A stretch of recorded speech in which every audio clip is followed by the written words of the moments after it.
Hey there, Jack and Jill motorcycle out there in YouTube land.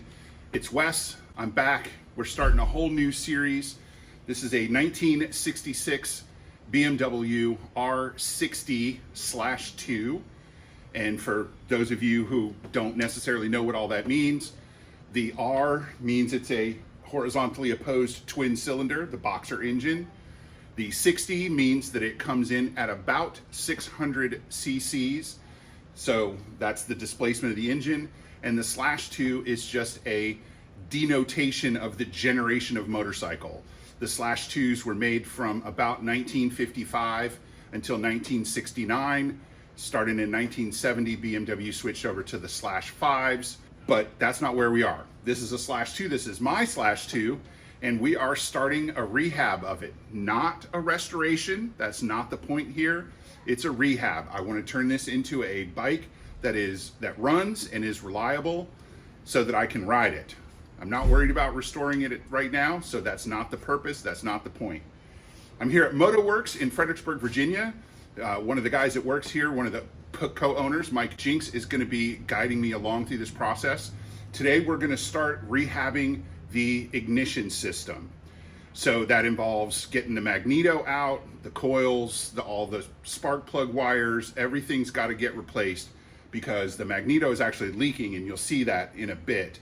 And that means it's on its way out. If it's not dead now, it will be soon. It's not. We've started the bike, but it's all got to go. So we're going to pull everything out, get everything cleaned, reassembled. We might have to replace some of the parts. As a matter of fact, we're going to replace a bunch of the parts. The spark plug wires are supposed to be no resistance, and these are old and not very flexible. So all that's getting replaced. That'll make it so that it starts easier, idles well, runs reliably from an electrical standpoint. One thing that's important to remember about these, and Jinx, correct me if I'm wrong, the magneto means that the electricity for the spark plugs is not dependent on a battery. Is that correct? Yeah, magneto ignition, so no battery needed. You could ride in this bike without the battery. It does the lights, the battery. The battery runs the lights, so it does have a generator that keeps the battery charged so the lights can work. But that has nothing to do with the actual ignition system. It's also 6 volts instead of 12. That's what you're going to be seeing here as we go through this video. We'll probably break it up into a couple of different parts. The other person you'll see is Jinx, and just so you're not surprised about that. You can find out more about Motowerks if you live in the Central Virginia area. Motowerksva.com. Yeah, that's the email. info@motowerksva.com. There you go. info@motowerksva.com, or just motowerksva.com for their website. They do have a pretty full calendar, so check with them. Don't just show up with your bike. Do all the liking and subscribing and stuff. I always forget about that. Anything else I'm forgetting? No, that's good for now. All right, let's get on with it. Yep. All right, so the first thing I'm going to do is disconnect some of these zip ties because I'm going to replace the cables, so I don't really need them to be in the way. And that'll also help me a little bit by getting some of the wires and stuff out of the way as I'm going along. The end of that came off. That's the horn wire, so we're going to have to fix that, either crimp it or solder it or just strip it and replace it. I think that's all the zip ties I need to remove right now. So the first thing I'm going to do is remove the horn from the upper mount just to get it completely out of the way. And that looks like those are different sizes, maybe a 14, 13, and a 12. Jinx very kindly is letting me use his tools. That's a 13, so that's going to be a 14. And he has really nice tools, so. Oh, no, I take that back. That's not a 14. That's a 13 also. That's kind of a surprise, actually, because BMW a lot of times will use 2 different size wrenches or nuts because they don't put 2 13mm wrenches in the toolkit. They put 1 and a 14. It's a little tighter than I thought. And Jinx, are you a put the bolt back in the hole person? Yeah, once in a while it's go. I don't mind doing that. You know, it's useful. It's never like, oh, dude, I have to take it out. It does help keep track of it. Definitely, if the hardware comes out, I like to put it in a pile. Yeah. I guess one of the biggest things that happens when you get going is not that you get so disorganized, but it lends itself to you taking things away, so you want to keep track of it. Right. So whatever works. Righty tighty. Yeah. So if you off. do want a Oh, that's cup- nice. Look at that. That says on, off. Very so handy. If you want a cup just to put hardware, you can get this too, right here. I usually have one right here. See whether or not this sawdust goes all over your card.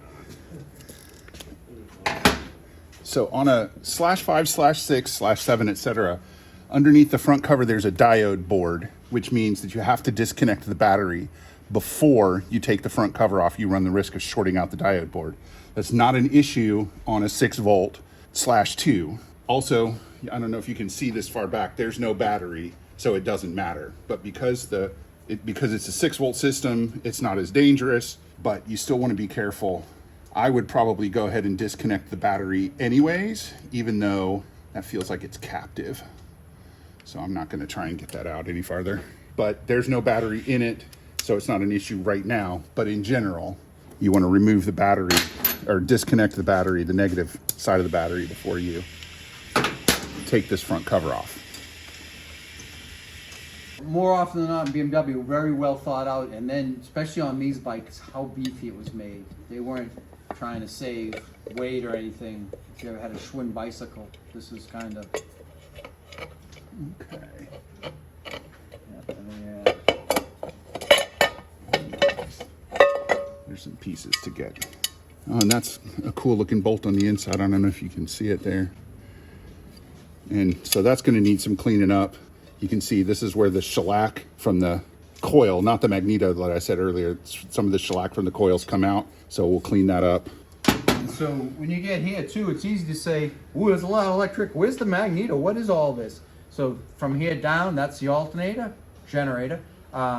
But that's the electrics that sort of doesn't matter now. And then up is the magneto. Okay. And magneto, and you can identify, you have a coil, So there's the coil. That's the advance, correct? advance, the rotor on the advance, which on this bike is on the rotor of the magneto. And then you have a set of points, a condenser, and that's still pretty typical. What's really wild about this is like the way the magneto works. So Okay. again, if you come from a 12-volt system, what usually has to happen is the coil has to get saturated, meaning it has to get electrically stimulated. What Right. happens on 12 volts? There's 12 volts that go into the coil, and then the coil collapses. The way this coil gets saturated is kind of crazy, because it's that magneto is running around, a magnet running around, and it excites the coil. Okay. So there's no direct wire in it. It's just the magneto underneath. Yeah, and then it's a lost spark system, right? It sparks both cylinders Yeah. every time. And that's on all BMW flat opposed twins. Okay. Probably on the Supers too, because it just makes life so easy. What happens on the wasted spark? It is on exhaust stroke at that point, and that spark is not doing anything. Won't hurt anything firing that. Okay. So that's like a second air filter. This is where it originates. Okay. And it goes that way down. And to then the out intent. through yeah, the- yeah. okay. This can be cleaned, but you don't want to get it too wet or anything. I would lightly blow it out. Okay. And then you could replace that, but that is And it made to looks go like again. it's just in there with a clip. Yep, you have a bolt on this side Okay. that holds it down.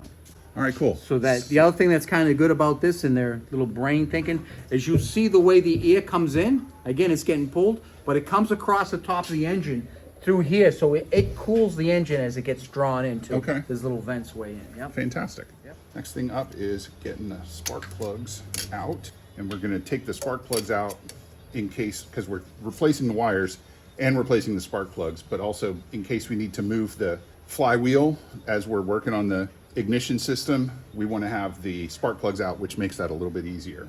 That is a 22. So the spark plug on this is a 22 millimeter deep socket. Unlike a lot of the things that I've discovered on this bike, this was not mangled. That was just in there gently. But the hole looks wet, which may or may not be good. I always forget if the spark, and look at that spark plug is a lot shorter than I'm used to. And you notice the cap is off. So that's the B7HS is the designation there. Yeah, it's hard to see on the video, but the spark plug wires are very stiff. I think I got the socket too far down and it got into the part of the cylinder that's fat. This spark plug is also black, but it's not wet. you want me to go ahead and take this little air You thinning can. out? I would. All right, that Yep. looks like another. So the other thing that'll probably start happening too, and you can kind of get a bin or whatever, but parts that are you're not going to use anymore, that are old, like the cables and stuff, don't throw them away. We'll get a cardboard box or something, and we'll start saving them. Okay. Like you can even grab this box and start generating enough. Zip ties and things like that I can throw away, but Yeah, but the hard parts, we like to say, I mean, we can. It's even zip ties or anything like this. Like if you want to use this as your waste basket for now, Okay. because then you'll be like, okay, and then, because just that, oh wait a minute, and then have to go find it in the trash. So here's the little air breather that Jinx was talking about, and it looks like it's just filled with some kind of mesh to catch large particles.